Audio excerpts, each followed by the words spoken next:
Welcome back to Breakfast Television on this Friday. Dina, Frank Ferragini, Sitzik here with you. Let's go back to around September of last year, okay? And listen, housing shortages and the housing crisis in this country, in this province, in this city, we all know what's going on. It is as bad as it's ever been.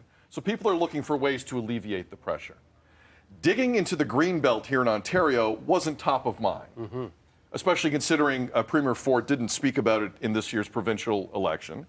But it was the big story. The bill was passed. They're gonna dive into about 7,500 acres of the Greenbelt to build housing. And the word we have all gotten is, look, it's needed. It's not all of the Greenbelt. Like, it's a portion of the Greenbelt, and long term it's gonna work out. But immediately, environmental groups looked at what was going on in terms of land sales in and around the Greenbelt. And they said, these flags went up right away. They said, what is going on here? So yesterday, news started to circulate that the OPP are reviewing requests to investigate the Ford government's plans to develop parts of this protected Greenbelt. The requests are coming from, as mentioned, environmental groups and other members of the public, to be fair about it.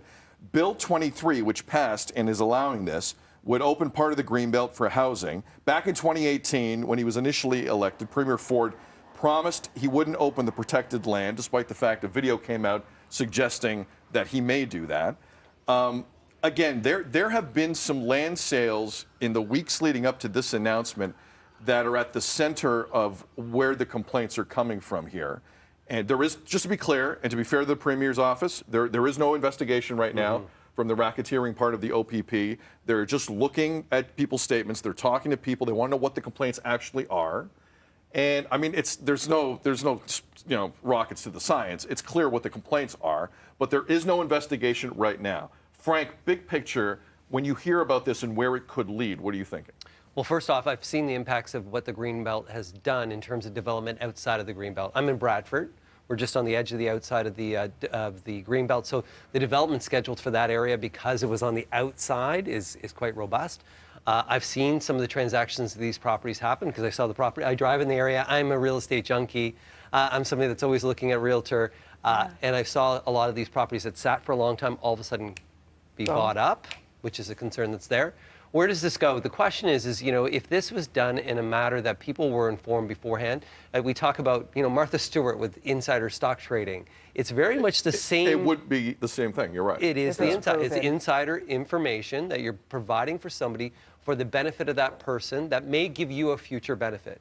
Was that done? If that was done, then that is something that needs to be looked into and needs to be acted upon. Yeah, we're going to have to wait and see. But listen, you see what's happening in the news right now. There was the vacant home tax that's starting right now.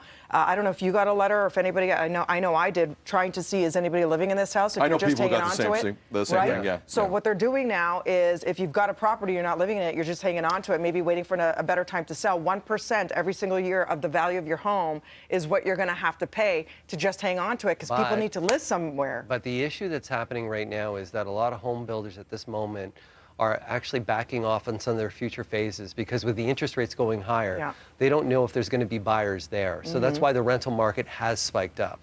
So that's why so we do need housing development. Yes. But we also need the ability for people to buy houses. Yes. You can build them, but if they don't have the resources or finances to buy them, they're going to sit empty. It's the same argument with just building a bunch of hospitals. Well, that's great.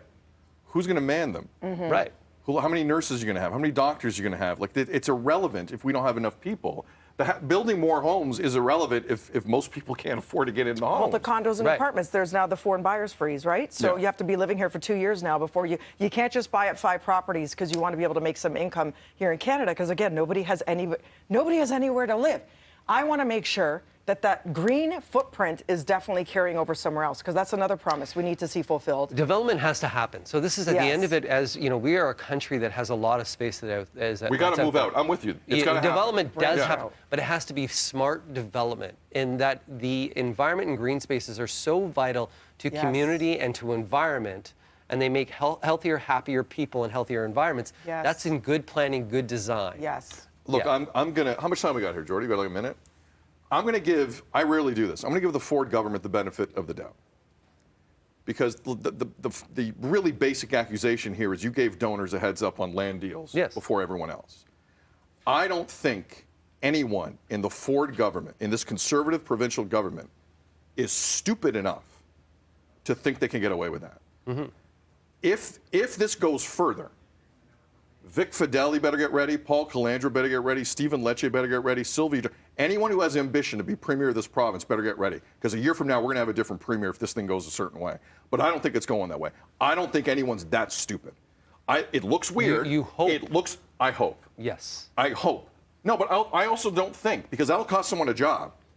That is quite the move for a donor if it's proven that happened. But again, to be fair to Premier Ford, there is no investigation yet. Right. They're talking to people who are complaining. We'll see where it goes. We're going to stay on the story. This affects a lot of people. It looks a little fishy. Is that why you wore that today? I thought it was for Plenty of Fish Fridays with Frank. Look at that. All fishes. There's many meanings it could take on this shirt, Frankie.